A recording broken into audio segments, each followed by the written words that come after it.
Okay, so this is a review tutorial for students. Actually, I guess it's not a review. This is meant to be a tutorial for students that have not really studied trigonometry yet in math. So trigonometry.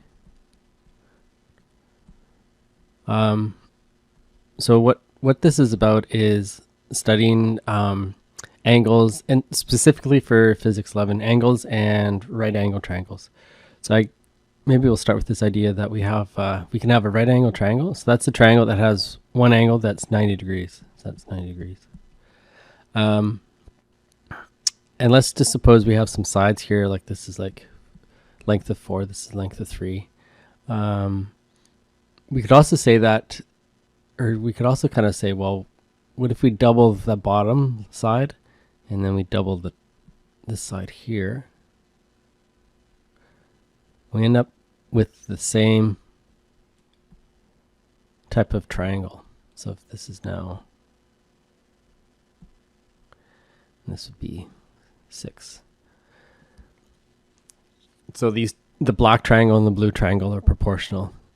And we can kind of think of ratio. Like 3 over 4 is equal to 6 over 8. So those triangles are proportional, and you can kind of see that maybe, and everybody would also agree that this angle here is the same for both the black and the blue triangles. So the idea is that we can sort of characterize triangles by looking at the ratio of two sides. So this tells you the shape of a triangle.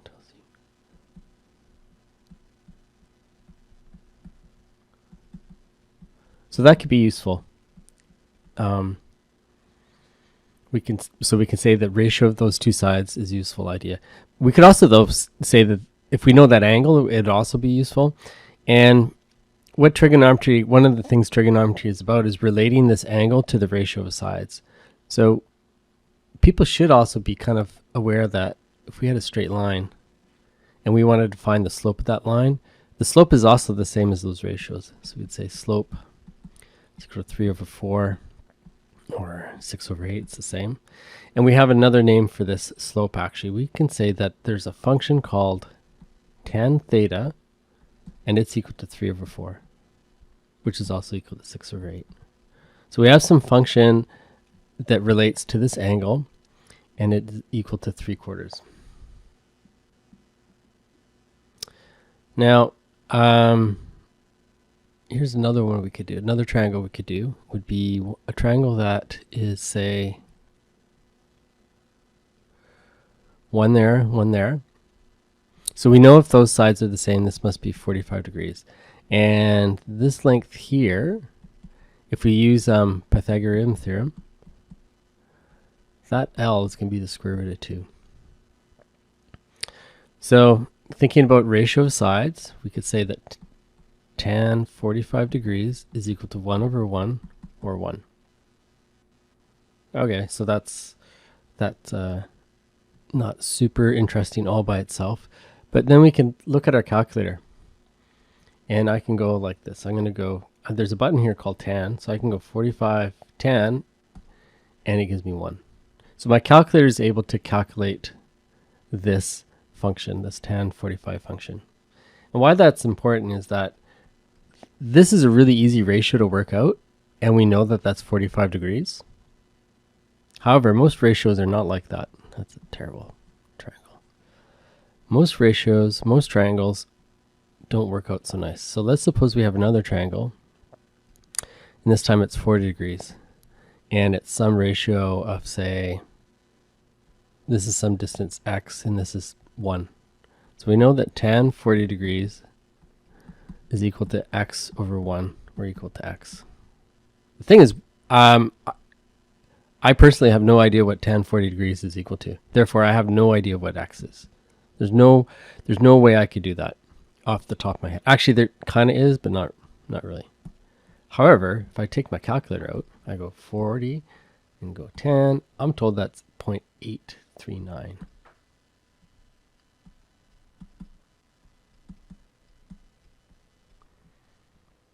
There you go. So, and if we had a protractor, and if you had a ruler and you drew really carefully, you would actually see, and you can, if you could try this at home if you want, you could actually do that. You could draw a line that's 1 centimeters this way, another line that's 0.839 centimeters that way.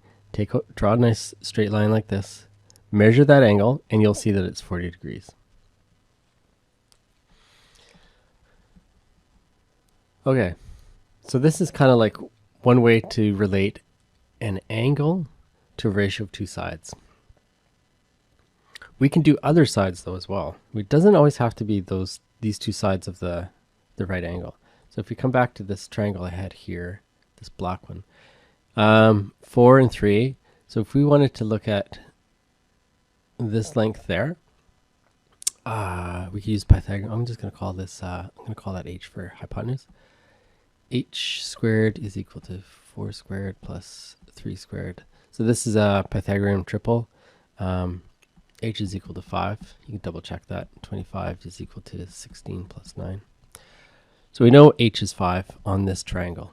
So let me draw that triangle down here again.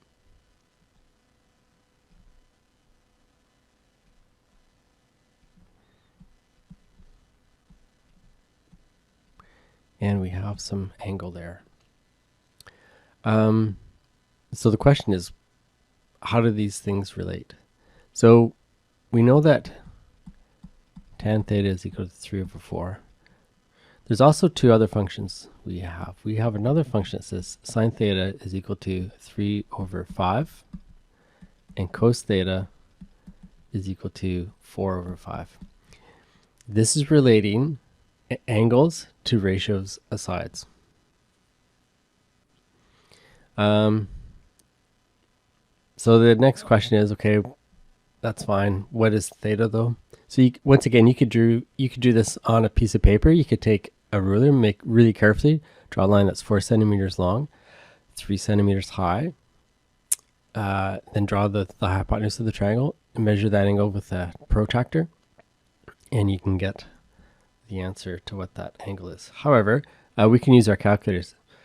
So earlier we saw that we could take our I'll do the tan 45 button. I'll do that. So earlier we did this one. Tan 45 is equal to 1 over 1. Or we could go tan 45 and it's equal to 1.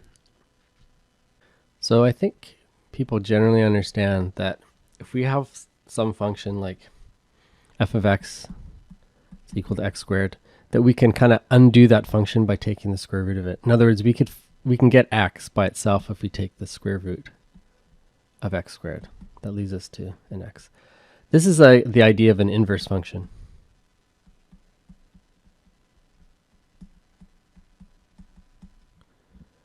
And likewise, trigonometry, this tan thing, it has also an inverse function. So if we said that f of x, actually we'll use, yeah, f of x, that's fine. If we said f of x is equal to tan x, if we take the inverse function of tan x, we get the value of x. So let's think about what that would look like here.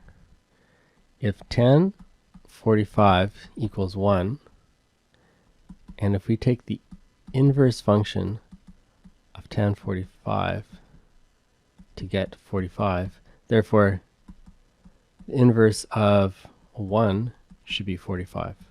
So let's try that out. So your calculator should have an inverse tan function, and it's usually like shift or second key of tan. So this is mine. Mine's called a tan, but it's the same as your calculator might say tan to the power of -1.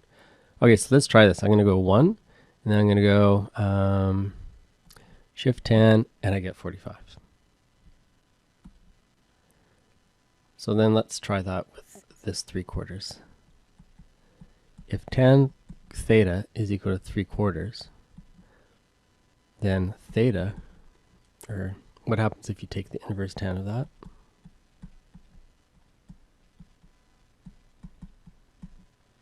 So let's do that. 3/4 is 0.75, inverse tan. I get 36.9 degrees.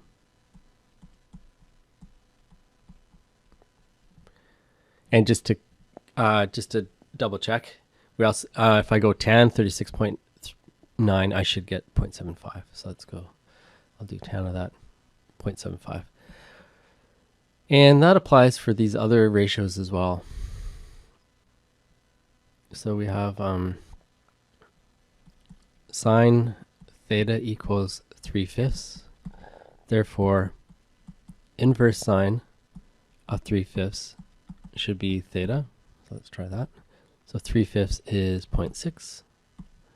Inverse sine 36.9. And I could also try cos theta, which was 4/5. Therefore, cos,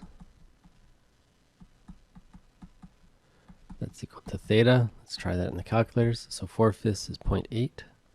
So 0.8 inverse cos, 36.9. So there you go. That's enough to actually give us all the information we need to start solving trig problems. So we could generalize this. I just did that for one particular triangle, but we can generalize it for all triangles.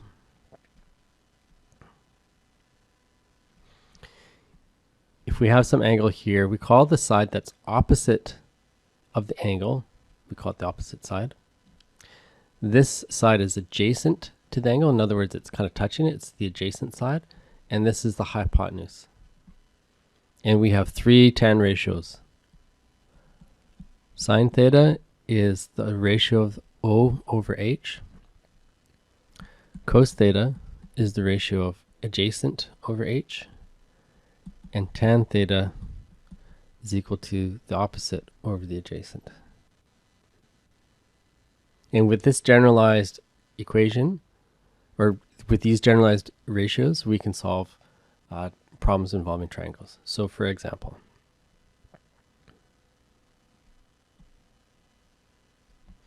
let's suppose this is 7 and this is 30 degrees, and I want to know x. No, I'll call that y. And I want to know y over, actually for now I'll just use I want to know the opposite and the adjacent. So sine 30 degrees is equal to opposite over h, which is opposite over 7. So now if I want to solve for, if I want to solve for the opposite, I'll multiply both sides by 7.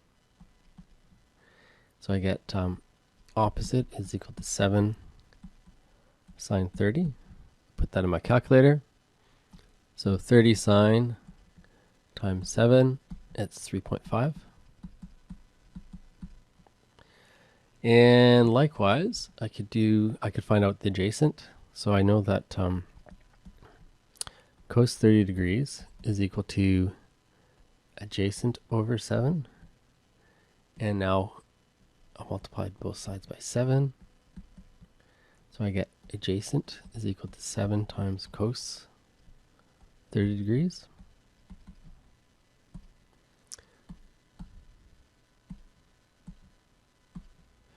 So that's 6.06. Alrighty. And if I wanted to check to make sure this seems to make sense, I also know my other ratio is tan 30 degrees is opposite over adjacent, which is 3.5 divided by 6.06. So let's double check that. So first of all, tan 30 is 0.577. Now I'm going to do the same thing. I'm going to divide 3.5 by 6.06. And I'll see what we get here.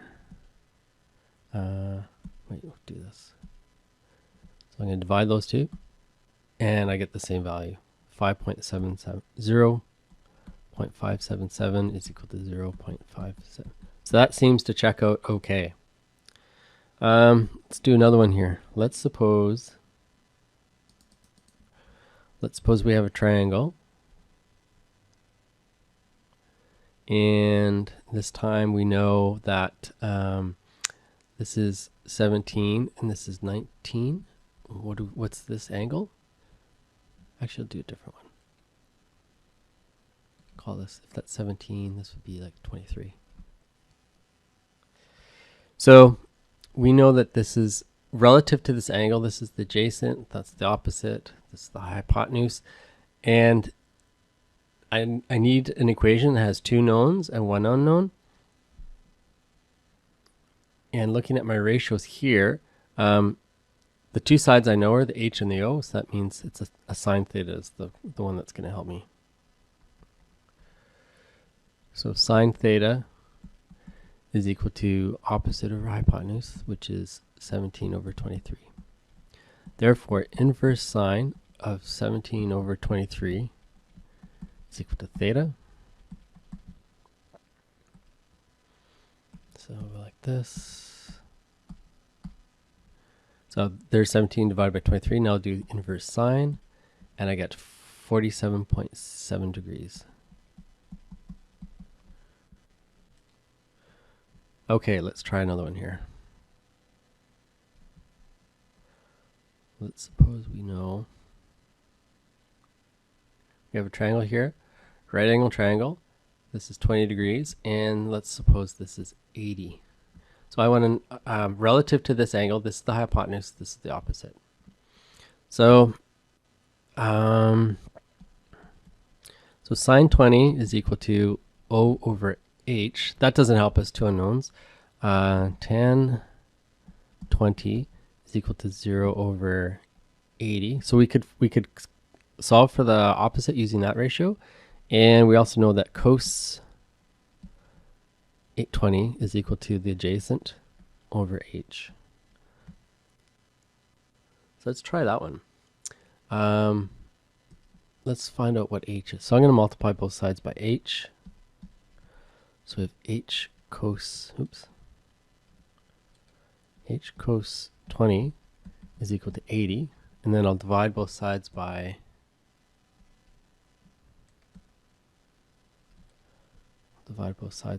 cos 20. So h is equal to 80 over cos 20. Just so you know, you should get comfortable with when you have a ratio that looks like this. You can do the algebra steps that get you from there to there, but over time you should recognize that this is like an inverse sort of thing where if cos 20 is 80 over h, then h is 80 over cos 20. It should be kind of a quick mathematical thing. All right, let's calculate this. So it's 80, and then I'm going to divide that by cos 20. So I get 85.13.